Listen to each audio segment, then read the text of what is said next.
नमस्कार, आप देख रहे हैं कैपिटल हेडलाइंस और मैं हूं वात्सल्य राय।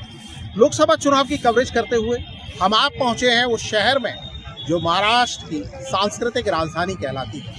हालांकि ये शहर आज की तारीख में बहुत बदल गया है। नए नए बदलाव यहाँ पर देखने के लिए आ रहे हैं।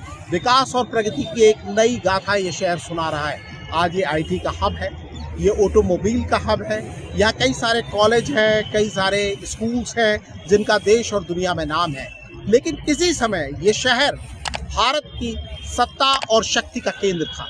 ये शहर है पुणे, जिसे पूना के नाम से भी जाना जाता था। पुणे में अभी हम जिस जगह खड़े हुए हैं, कभी उसी जगह से सत्ता का केंद्र थी वो जगह, और यहीं से पूरे देश की सत्ता चलती थी, संचालित होती थी। शक्ति का ये सबसे बड़ा केंद्र था। और हमारे पीछे जो आप इमारत देख रहे हैं, वो इमारत है शनिवार वाड़ा।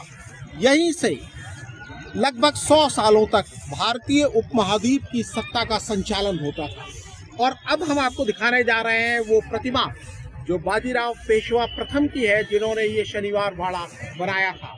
जब तक पेशवाओं का शासन रहा, अंग्रेजों से उनकी हार नहीं हुई, तब तक इसी ऐतिहासिक स्थल शनिवार वाड़ा से पूरे भारत की सत्ता संचालित होती थी।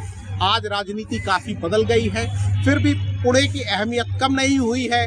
भारतीय राजनीति में आज भी पूना और यहाँ की लोकसभा सीट और इस जिले से आने वाली 4 लोकसभा सीटों से बहुत कुछ भविष्य तय होता है, खास तौर पर महाराष्ट्र की राजनीति में।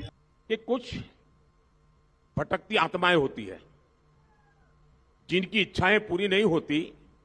कल प्रधानमंत्री नरेंद्र मोदी भी यहाँ थे और उन्होंने यहाँ के एक दिग्गज नेता को भटकती आत्मा कहा। क्या आप गैस कर सकते हैं वो नेता कौन है? बिल्कुल सही पहचाना आपने। जी हां, उन्होंने नाम नहीं लिया, लेकिन जिक्र शरद पवार का ही किया। पुणे वो शहर है जहां से शरद पवार की राजनीति की शुरुआत हुई थी 50 साल पहले।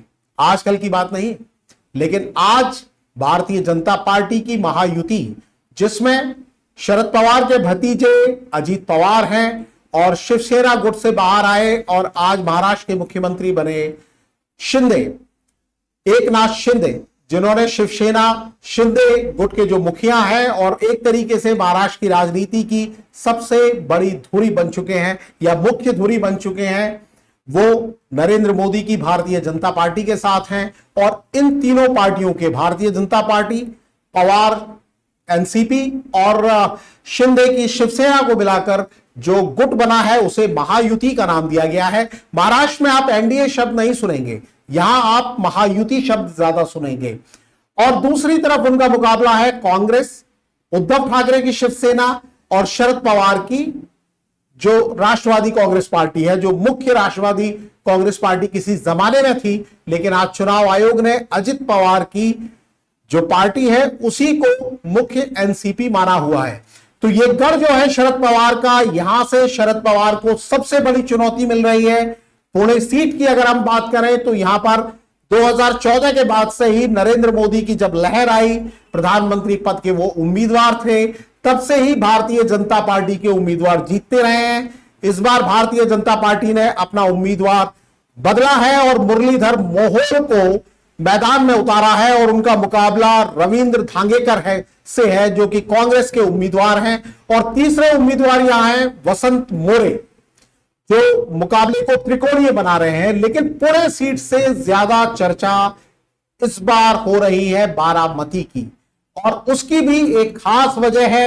यह भी पवार परिवार से जुड़ी हुई वजह है। सुप्रिया सुले जो सांसद हैं, शरद पवार की बेटी हैं और लगातार बारामती का प्रतिनिधित्व कर रही हैं। शरद पवार भी इस सीट से चुने जाते रहे, सुप्रिया सुले सांसद हैं, और उनके सामने इस बार अजित पवार ने अपनी पत्नी को मैदान में उतारा है और उनका नाम है सुनेत्रा पवार, जो रिश्ते में भाभी लगती हैं सुप्रिया सुले की, लेकिन इस बार ताल ठोक रही हैं सामने से और दोनों ननद और भाभी के बीच में मुकाबला है।